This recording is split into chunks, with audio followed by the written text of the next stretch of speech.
Bonjour à tous, tous les chemins mènent à Mortemart, aujourd'hui en Haute-Vienne, une commune de 112 habitants, plus beau village de France. Au programme, un éditeur de poésie, un artiste peintre et tout de suite, on parle patrimoine.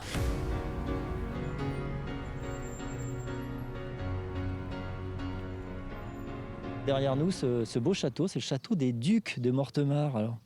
Alors oui, c'est le berceau de la famille de Mortemart et qui appartient toujours à la famille de Mortemart aujourd'hui, qui à l'origine a été édifié au Moyen-Âge et dont la façade que vous voyez date du XIVe, XVe siècle. Cette église, qui est l'église paroissiale aujourd'hui, était à l'origine la chapelle du couvent des Augustins.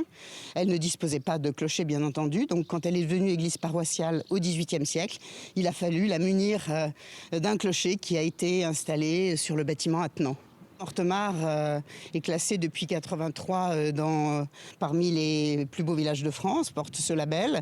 Mais précédemment, le village avait bénéficié d'une protection de son site dès les années 60, en 65 exactement.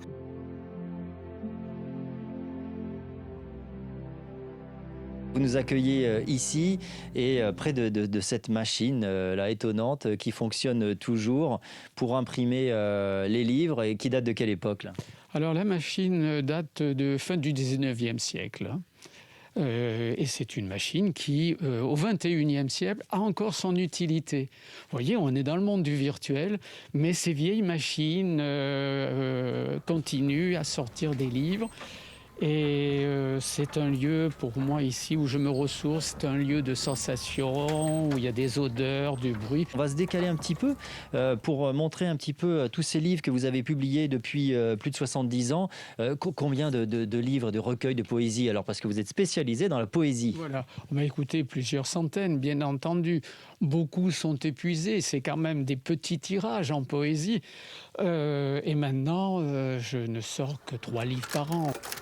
Que vous diffusez, qui sont diffusés et vendus dans pas mal de librairies. Voilà, dans toute la France, même en Belgique, et particulièrement, donc on parle de Mortemart grâce au cocher bouquiniste sur la place du village qui, depuis 2 ans, diffuse, vend mes ouvrages.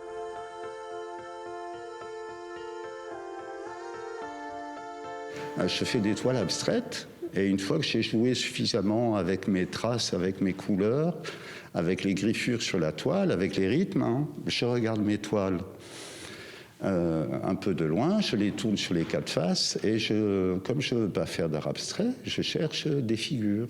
Mais maintenant, il se trouve que je repère des figures qui, la plupart du temps, sont féminines. Voilà. Alors, qu'en pensent les hommes et les femmes qui voient vos tableaux?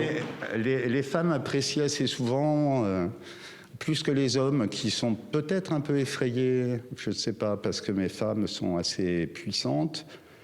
Elles sont souvent très très rondes, elles ont beaucoup de force. Ce ne sont pas des pin-up. Et bon, j'ai vu des femmes, par exemple, assez rondes, qui m'ont dit des trucs que j'ai trouvé adorables. Je ne savais pas que j'étais aussi belle. Fin de ce numéro ici à Mortemart en Haute-Vienne. À bientôt sur Noah pour d'autres découvertes en Limousin.